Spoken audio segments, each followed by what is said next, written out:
Well, hi there, and welcome back to another episode of Let's Talk Real Estate Investing. I'm your host, Sharon Vornholt, and I'm so happy you're tuning in today.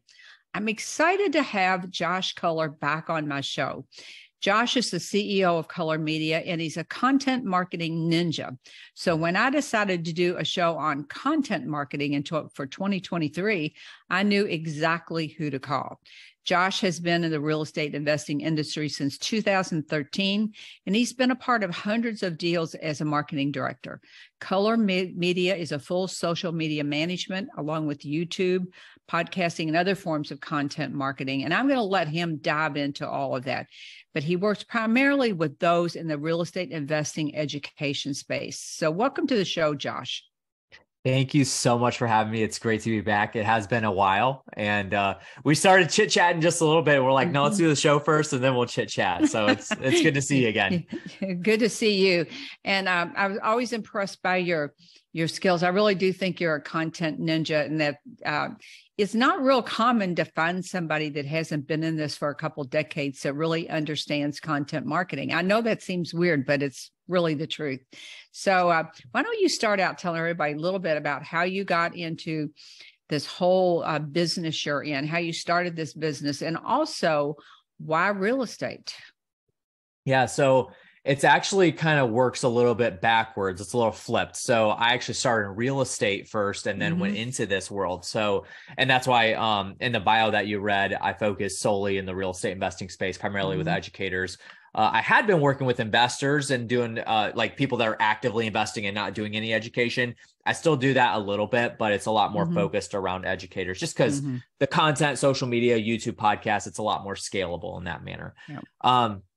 So really, it was the summer of 2012 when I was really introduced to this world.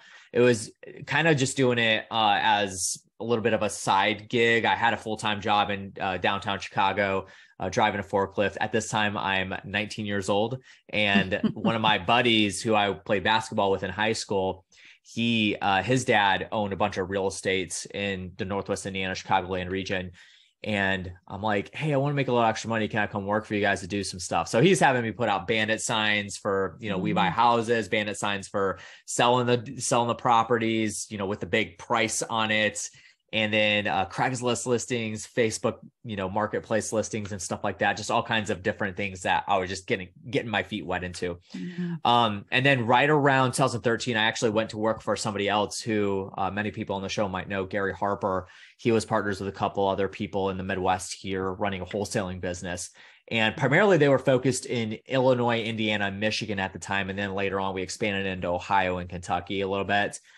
But that was really where I got my grounds in the real estate investing space. And at the time, I was the marketing director for the wholesaling organization. Now, what I really started focusing in on was content, though. I started doing a lot more content, a lot more video. I saw that, this is like the mid 2010s. So we're talking like 13 through 2017, where kind of the content creation world started becoming a big thing. In the past before that, it was kind of like people that had a lot of time on their hands, or maybe they're a little famous and that kind of thing. They'll put content out in some way, but not at the scale as what it is today. Yeah. And so at the time, I was just crafting a lot of stuff that was very specific to, at the time, we were doing a lot more dispositions than acquisitions. And so it was building buyers lists, pampering those buyers and stuff like that. And, a lot of it was sending email blasts. Videos that we would shoot talking about a specific property and stuff like that. And that kind of evolved into really what it is today. And then 2018, I started doing a lot more work with my social media organization and went full time into that. So it's been a great ride and a great journey, but that's kind of how it was flipped. Was I started real estate first, and that got me into the content creation world because I was diving deeper into actual marketing and crafted all the content around our marketing strategies and stuff like that. So that's what it is today. It's so funny that you brought up 2010 because that's the year I started my blog. And I like to tell people we had no earthly idea what we were doing. I mean, we were really and truly because it was content wasn't a big thing then. And I started that kind of like you started what you're doing out of necessity, but I started that just really to kind of chronicle my journey. There was no one around. There weren't a lot of conferences or seminars or any of that stuff. Yeah. So it was a way that, I just kind of said, this is what I'm doing. Maybe sometimes it was, this is what I wish I'd done differently. But that's how that all started. But yes, you're right. It was really not been that many years ago that content marketing became a thing. And you started having to think. Somebody said something one day. They said, you have to decide what's the job of each piece of content. And I went, what? That was such a radical thought, that you just didn't create content for educational purposes or whatever. It's just crazy how much it's changed. Yeah. And the last 10 years it has, and every year it's different. I mean, I tell my clients all the time, I have 2 full-time jobs in my organization. It's sales and marketing. So we have a low volume of clients who we have, top tier pricing. So we work with a low volume of clients. So I do sales. The biggest part of my job, where I spend roughly about 75% of my time, is on R&D, research and development. It's studying these platforms. What do they want? What are the bigger influencers doing that we could do for our clients as well? And just really understanding how these things work, because a lot of people think that they can, there's still, you'd be shocked, Sharon, there's still people that are still putting out 2010 content in 2023 because they feel like, oh, that's what worked before. And then it doesn't work today, that kind of thing. So it's a ever breathing, living organism in this world today, especially how fast the digital age has come up. I mean, every year, multiply that by 10 in the past, that's what it's become every single year over year. So, well, things have changed so much in the past year, 18 months. And one of the big changes, of course, is long form content versus short form content. I wanted to talk about that a little bit, because there was a day when we would record like we're recording the video, recording the audio, and people would actually sit and watch this video 30, 40 minutes or whatever. And then you watch your watch times going down, down, down, and you're going, wait a minute. So I wanted to talk about that today. I wanted to talk a little bit about long form content and short form content. And then I want to talk about the optimal length, and we'll dive into how that plays out in social media and all of that. Yeah, of course. Now, here's the thing. So we're recording this episode in January of 2023. If you're listening to this in January of 2024, it might be irrelevant by that time. So just keep that in mind. Again, that's where I go back to the previous conversation we had about timelines. Like, things shift very quickly.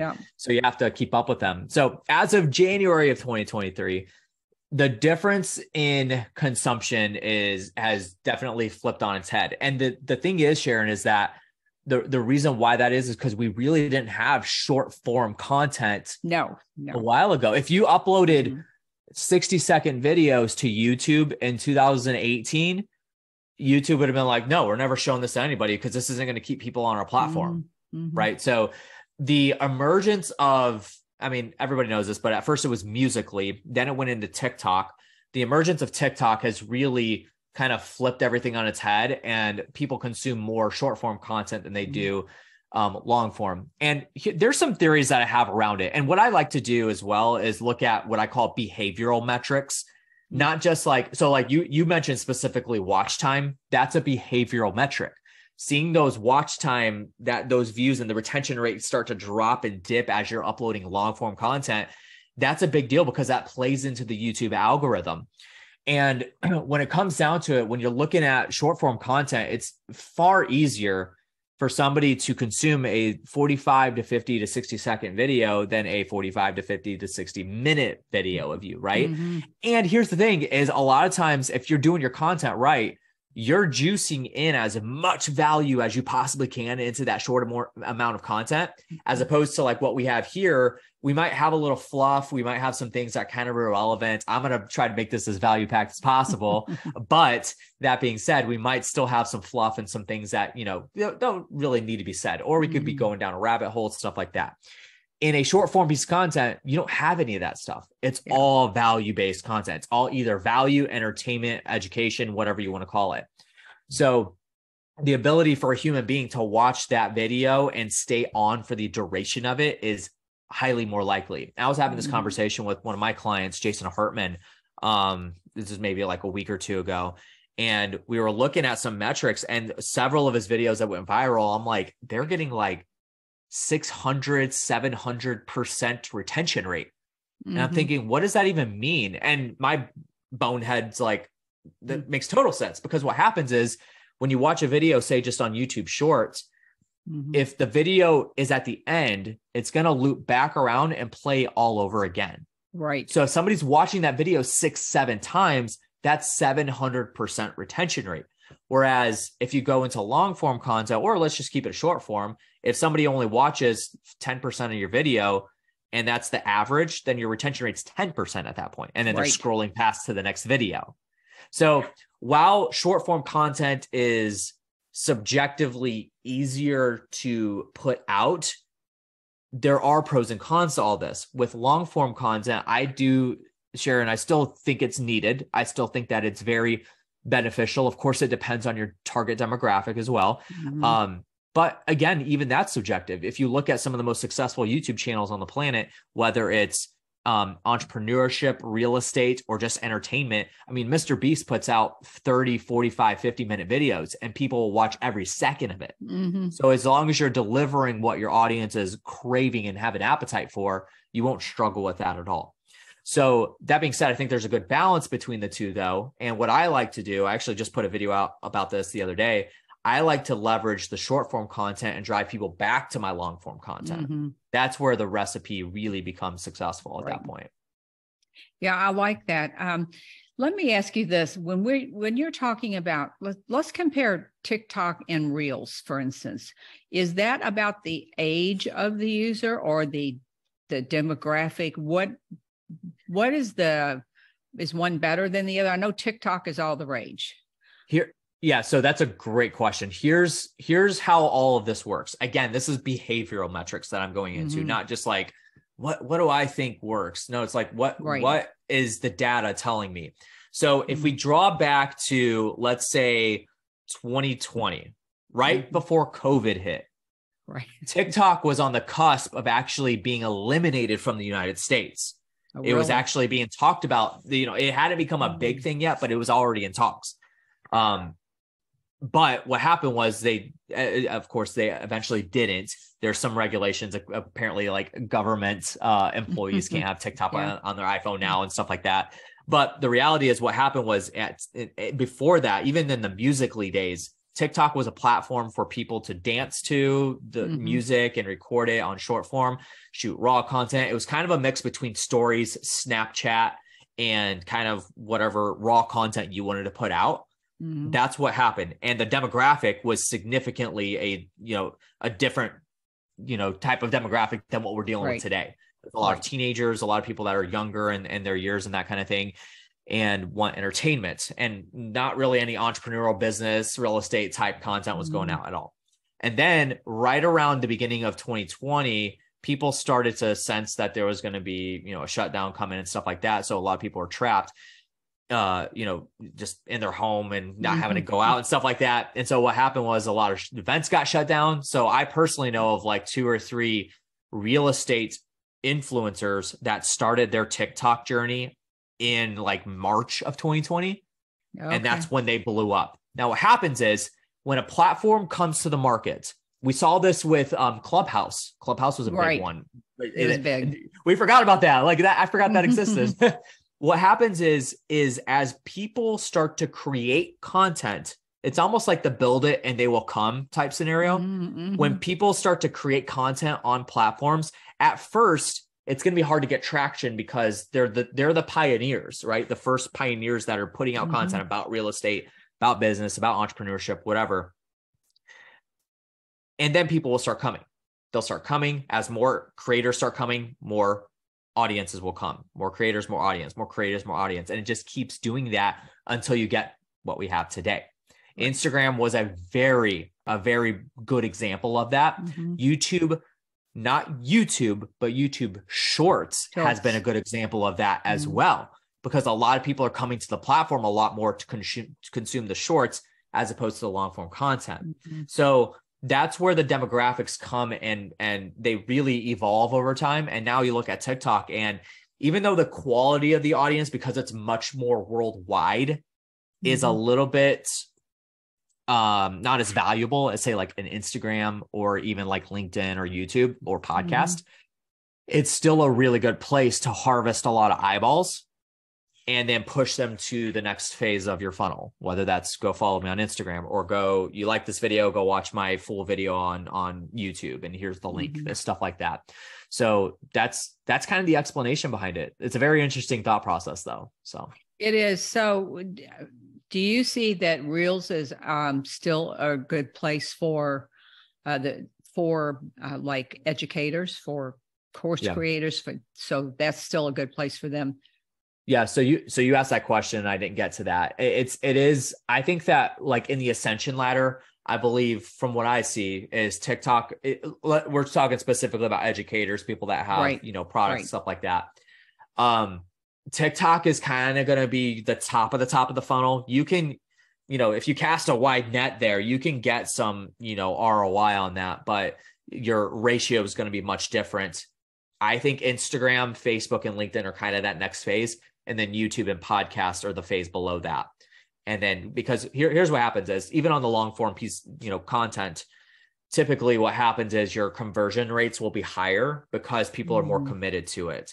So if they're watching or listening to a 60-minute podcast episode of you every single week, then they're more likely to convert to whatever it is that you have, whatever product you have, than somebody that just kind of, and here's what happens is, and I do this personally. I consume YouTube shorts more than Instagram Reels or TikTok. But what'll happen is people will just rely on the algorithm to feed them videos. They won't subscribe. They won't follow typically. Like it's very common for people to watch a video of you, like the video, and then watch the next video of you, like the video, but they don't follow you. So that's interesting. But I think Reels is definitely a very underrated, underutilized platform in comparison to TikTok. I think that you may not get as big of a reach, but your quality of audience might be better. And I do love the ability for TikTok ads is doing really phenomenal for going out of the organic into the paid world. TikTok ads are doing phenomenal right now, January of 2023, but Instagram, Facebook is still doing pretty solidly. So. And I know with TikTok, it's curious that you mentioned Clubhouse. I remember when we're all flocking over to Clubhouse, and now it's like Clubhouse. No, I need a more regimented thing for me. But I wonder if that's going to happen with TikTok. Is TikTok going to flame out over time for business people? As long as the platform allows organic audience to be built. I think this is where Instagram realized, man, we launched IGTV, and this is like 2017, 2018. They had regular posts. You could post a lot of images. And originally Instagram, the platform was built for photographers. Right. And artists to be able to put their content out there because it was a very image-based platform. Well, of course, they moved away from that completely. But the platforms evolved over time. And what happened was Instagram realized nobody cares about IGTVs because they're not coming to Instagram to watch a 10-minute video. They're going to go to YouTube for that. Right. And it's not a coincidence that the second that TikTok was under scrutiny and was threatened by Trump to be eliminated from the United States, the next day Instagram launched Reels. Yeah. That wasn't a coincidence. That was on purpose. They were building a platform to compete with. They realized people want this type of content. They want the short form, quick dopamine hits and stuff like that. But a great example out of Clubhouse is they didn't evolve the platform.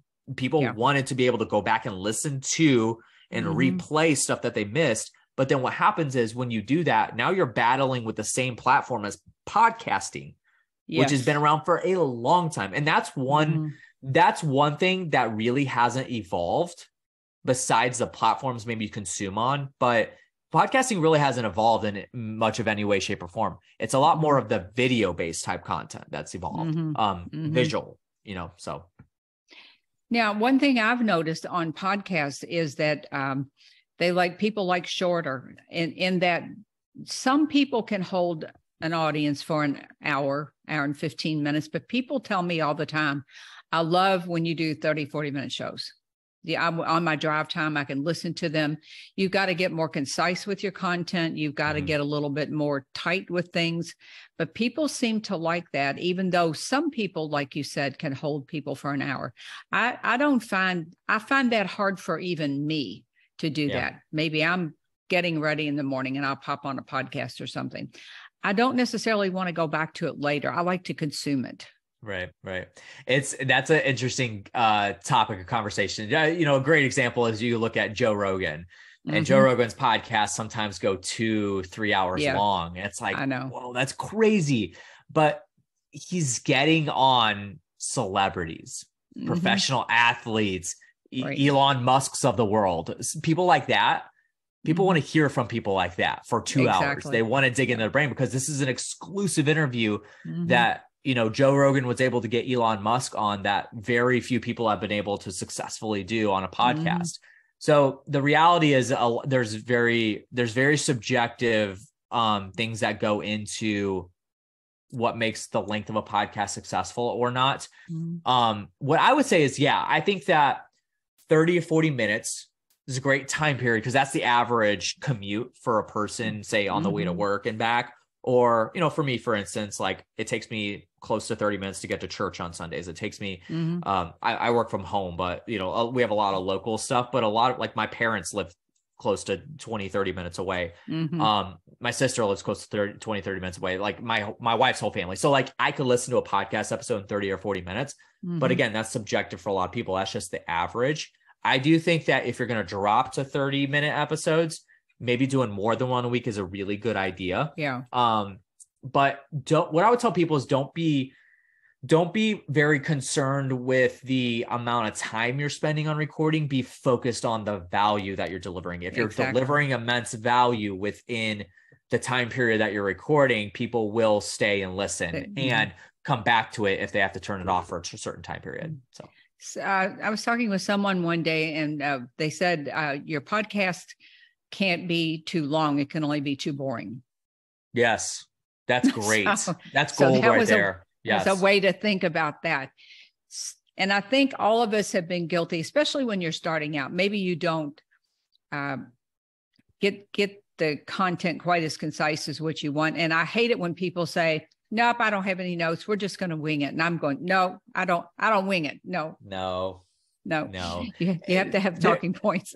There's some people that can do it well, but I still think that having at minimal an outline of what you want to discuss. For instance, like when we're done here, I'm actually charging my camera battery because I'm going to start recording some content for the coming week. And I have a list of my topics that I'm going to do videos on, but I have 2 or 3 bullet points underneath there. I'm shooting short form content.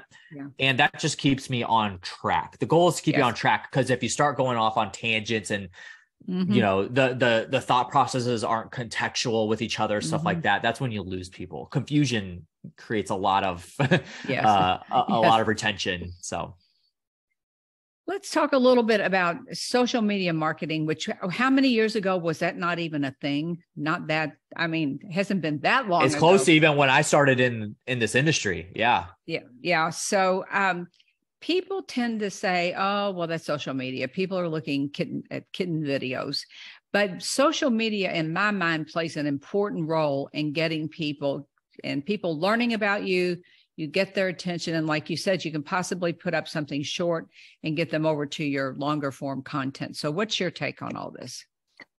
What I would say first and foremost is, if we're still having this conversation in 2023, there's a problem with this. With this. It's the open-mindedness to adapt to marketing. Here's the thing. It's like what I normally don't waste time on people that say like, oh, I don't even know if I need social media. I'm like, well, if you don't, then don't. There are some very viable businesses out there that do not leverage social media, and all the business comes from referral or, whatever else. If that's your game plan and that works for you, I would say stick with it and go harder into it. But if you're the type of person that you need to expand, you need to grow your marketing presence, get more branding out there, and deliver your messages and you're into organic lead generation, then you need to just suck it up and do it. Because and what I like to tell people is suck it up and do it, or your competition's going to do it. You're going to die. Yeah. Either your competition's going to do it, or they already have done it. And then you're going to be battling, on those grounds, because you're starting from scratch and they're already way ahead of you. So I don't even think here's the thing. I think what the biggest turnoff to social media for a lot of people, I deal with everybody in the real estate investing space, very similar to the type of people that you work with and know and stuff like that. And you and I both know a lot of folks, they'll say like, I don't want to get on social media because I don't want to become an influencer, or I don't want to, I really don't care about followers and stuff like that. What I tell them is, don't look at it from that angle. Look at it as this is marketing. Like this is just straight up marketing, and social media is just a platform. It's no different from a website is your platform for web optimization. Social media is a platform for you to be able to get stuff out organically like that.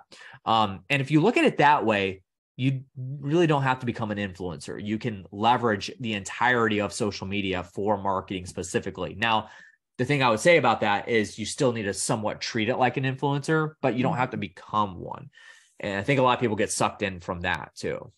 Well, I love that. I love that explanation, because you put it into a form that people can understand. Just think of it as another platform, because there is a whole group of people that think that Facebook should be eliminated from the planet, when actually Facebook is very powerful to get people from one place to the other. It's very powerful for brand awareness. For some people that's LinkedIn. I think everybody should probably have a presence on most of them. I'm not a big Twitter fan, so I won't talk about that one, but well, to your credit there, at least the platforms that make sense for you and your audience. That's where I tell people to go. There's some clients I work with that we do not post on TikTok or Instagram for, because their demographics completely different than what's on there. So yeah. And there are some people that it makes sense for them to be on LinkedIn. That's their platform. It's not necessarily the one that's my favorite, but like you said, it goes to your business. Let's talk a little bit about repurposing content. We know that we can take this long form content and chop it up and pull out the really good parts and make short form content. But do you have any other tips for repurposing content? Yeah, what I would say is just, when you're looking for the short form content to clip out of long form, is just scrub through, and anything that kind of makes you kind of go like, oh, interesting, then clip that out. And here's the thing is that a lot of people will, if you're a business owner, and this isn't a plug for me at all, Sharon, this is just straight up advice. Hire somebody to edit these videos for you. Please, for God's sakes, do not be editing videos yourself. It is a big time suck. It's consuming. It will make you pull your hair out sometimes. But the thing is that if you find a competent video editor that can help you with editing these videos, pulling clips, I always tell people, Sharon, do not go cheap. If you go cheap, you're going to get what you pay for.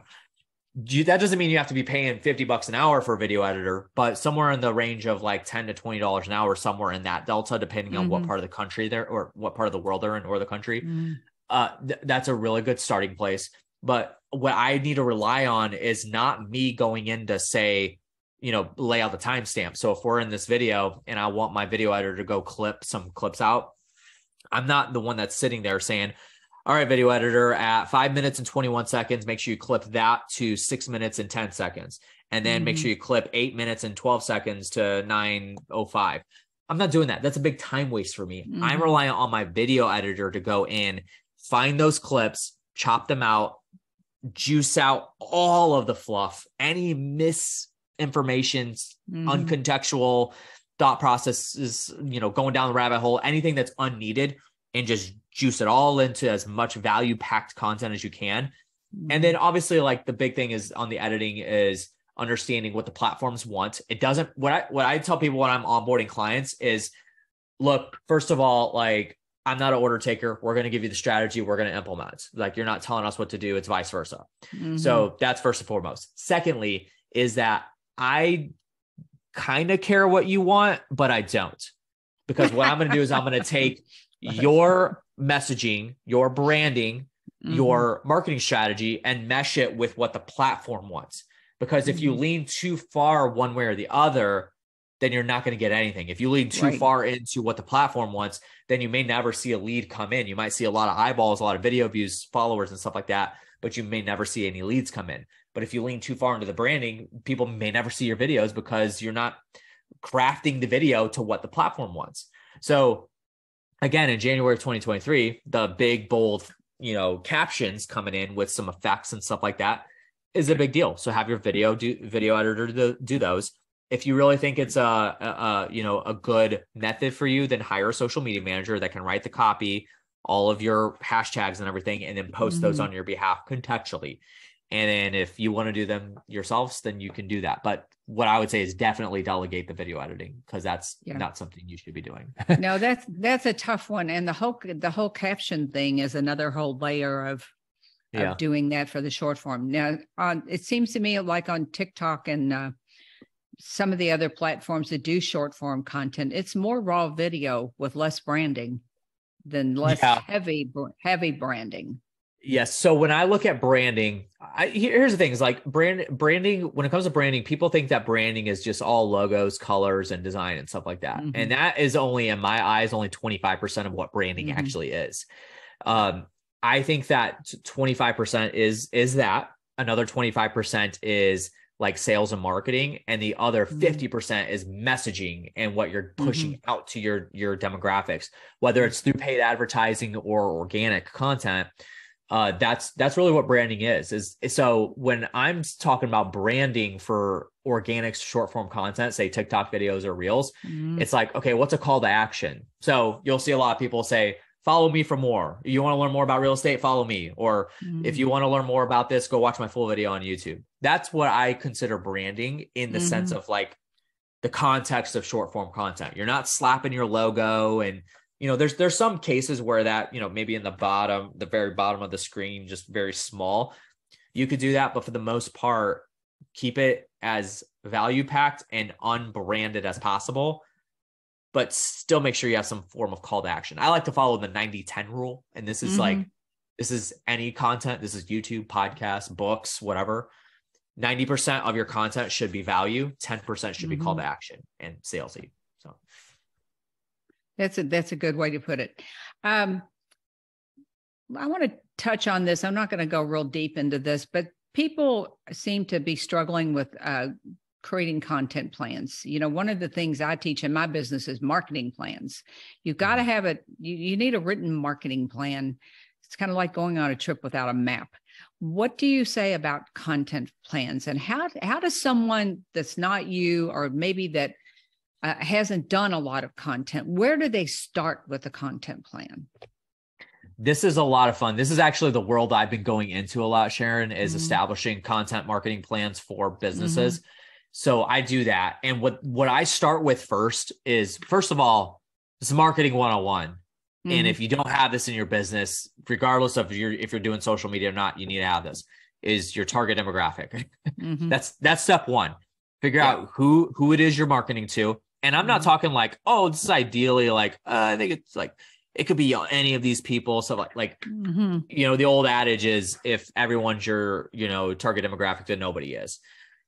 So get very specific. What I like to do is, what is one person that maybe you're currently working with that you could literally clone 100 times, and that's your target demographic. Yeah. What are their types of personalities? Like, how do they carry themselves? How do they talk to you? What type of business are they in? Of course, what's the size of their business? What's the size of the revenue stream that they're bringing in? Stuff like that. Be as specific as possible, because the more specific you can be, the more targeted you'll be with your social media and your content. So the reason why we went into the conversation earlier about like, is LinkedIn good for some people? Is podcasting good for some people? Or TikTok good for some people? Is because the truth is that it's none of those are for everybody. If you have a little bit of an older demographic and people that are a lot more heavily influenced in long form content, podcasting, books, Facebook, stuff like that is going to be a lot more the route you need to take. Now, of course, there is the conversation of like, well, can I groom a new audience on TikTok or Instagram? Absolutely. But is that your ideal target demographic? Now, when you're going to an expansion plan, that's different, but we're talking about where to start, right? So when you're creating this plan, avatar, your target demographic is key. That's number one. Inside of that, you need to figure out where they hang out digitally. What are their tendencies? So that's where we go into, where do they hang out on platforms? Do they consume Instagram, Facebook, LinkedIn, TikTok, YouTube, podcasts, whatever. And that's the type of content you're going to be creating around. Now, at that point, it's, okay, what do the platforms want? And it doesn't take a genius, honestly, to figure that out.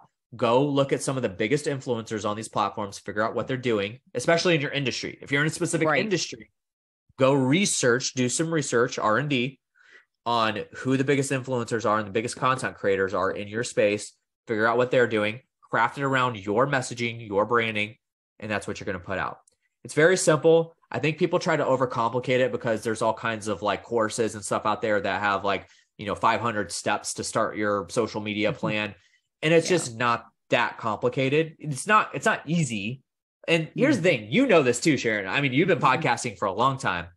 Consistency is the biggest factor to having any success on any of these platforms. So, yes. And that is the thing with most things you do, but with content, you can lose all that, your people. If you show up now and then you don't show up for 2 weeks or 3 weeks, they want to know if you're going to put out content on Thursday, a podcast on Thursday, or if they get used to seeing you put out short form content, whatever, they will you want them to begin to look for your content, and they can't do that if you're all over the place.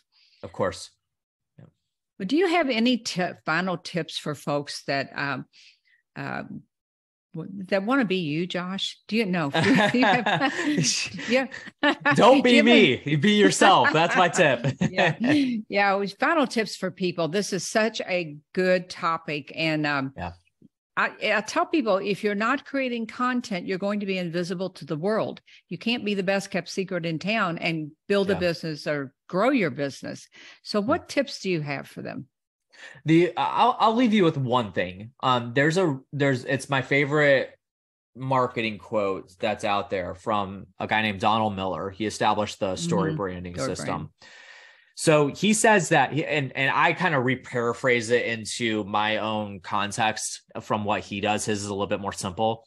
But if you take content marketing, social media, any of the stuff that we talked about, and you boil it down to a specific strategy and goal and what it needs to be outlined around, it's this statement.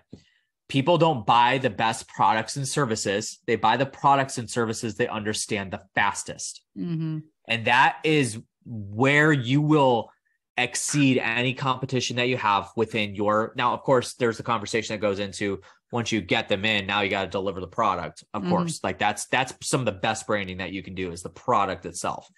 But when it comes down to it, as long as you're educating and putting out what it is you do about you, your product, your industry, and a lot of it should be about your industry, about what you do,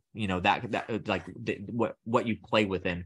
And this is where I go back into like the conversation of working with just straight up real estate investors, people that are wholesaling or buying hold or turnkey or multifamily, whatever.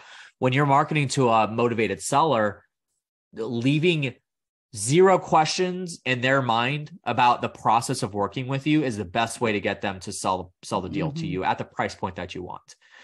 If they have the biggest rebuttals are always the ones that like they're fearful to move forward because they don't know you. They don't know the process. They don't know how it is to work with a wholesaler, that type of thing. So content that's going towards them about answering those questions, that's it. So another statement that I like to kind of have that is attached to kind of that one is content marketing is just answering the questions that your target demographic has about what you do, who you are, and your industry. And those, if you take those two statements that I said, pair those together, that's going to leave you with a perfect North Star on what you need to accomplish with all this. What a great ending to the show, Josh. Thank you so much. I love that. And everybody should go back and listen to that a couple of times and maybe write that down. Marketing is built around certain principles, marketing and branding, and they're not hard, but they are kind of set in stone. And if you can get those things right, then people are very forgiving. You give them the information that they love and the way they can consume it. You have good audio, good video. You don't have to have, we always talk about the way people think they appear on camera. And I remember one time you said, just forget about it. just show up and do the content. I think again, suck it up. Like I said earlier, suck it up, Buttercup, do the content. Yeah. Uh-huh. Well, Josh, what's the best way for folks to get in touch with you? So you can go follow me on Instagram, Facebook. I have a YouTube channel as well. Just look for Josh Culler, and literally if you just type that in the search bar, I'll come up, you'll see me. The other thing you could do is go to my website, cullermedia.com, CULLER media.com. And you can contact me there for anything that you need. More than happy for anybody on your show, Sharon, to hop on a call and discuss social media with them and stuff like that. So just take me up on that offer. Take Josh up on that offer. And I will put the links down below, so in the show notes, so that you know how to reach him. Josh has some great stuff. He's very entertaining. You all probably figured that out. But thanks again, Josh, for coming on the show. And thanks to all the listeners for coming out week after week. I would love it if you would share the show and leave us a rating and a review. And I will see you all same time, same place next week. Bye for now.